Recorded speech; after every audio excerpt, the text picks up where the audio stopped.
SQL Server Management Studio, et plus exactement SQL Server, propose un niveau intermédiaire d'organisation entre la base de données et les tables. Ce niveau intermédiaire est appelé schéma.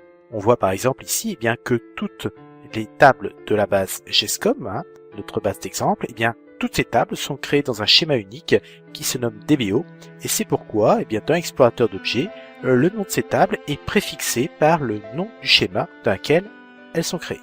Ce schéma DBO correspond au schéma par défaut, DBO comme database owner, et donc c'est le nom du schéma où par défaut on va aller rechercher l'information. Alors, revenons un petit peu sur cette notion de schéma. Si on prend par exemple une présentation, on va partir de cette base de données, une base de données quelconque qui est une base de données utilisateur. Dans cette base de données utilisateur, bien sûr, on va créer une première table, et puis au fur et à mesure, différentes tables vont être créées. Et si on laisse la structure de cette sorte-là, qui est une structure logique, donc il faut imaginer avec des contraintes de clés primaires, clés étrangères, et ainsi de suite, rapidement, il va être difficile au sein de cet ensemble important qu'est la base de données, généralement on a beaucoup plus de tables que ça, de constituer des sous-ensembles logiques qui organisent logiquement l'information, c'est-à-dire qui organisent logiquement les différentes tables. Pour cela, on va pouvoir recréer ces tables, et plus exactement les déplacer pour les réorganiser, et on va les réorganiser dans des schémas. Ces schémas sont simplement des ensembles logiques qui nous permettent de bien comprendre comment sont organisées les tables, et donc de donner un sens supplémentaire, un niveau intermédiaire de compréhension sur les tables.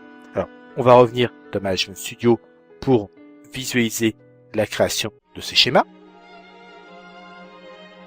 Dans Management Studio, on peut tout simplement créer un schéma, donc on va se positionner ici sur la base GESCOM pour être sûr que tout fonctionne bien, à l'aide de l'instruction create schéma ou create schema, tout dépend de l'accent dont on dispose, et cette instruction va nous permettre de créer un schéma de but en blanc. Voilà, create schéma livre, on va exécuter cette requête, le schéma est maintenant créé, et puis derrière, on va pouvoir créer des tables sur ce schéma en faisant un create table livre. Par exemple test, et donc on va le faire ici, create table livre.test. Donc on crée la table test sur le schéma livre. On va donner une seule colonne, c'est un int. Voilà. On sélectionne simplement cette requête-là. On peut donc exécuter cette requête. La commande est réussie. Et au niveau des tables, on va actualiser la vue.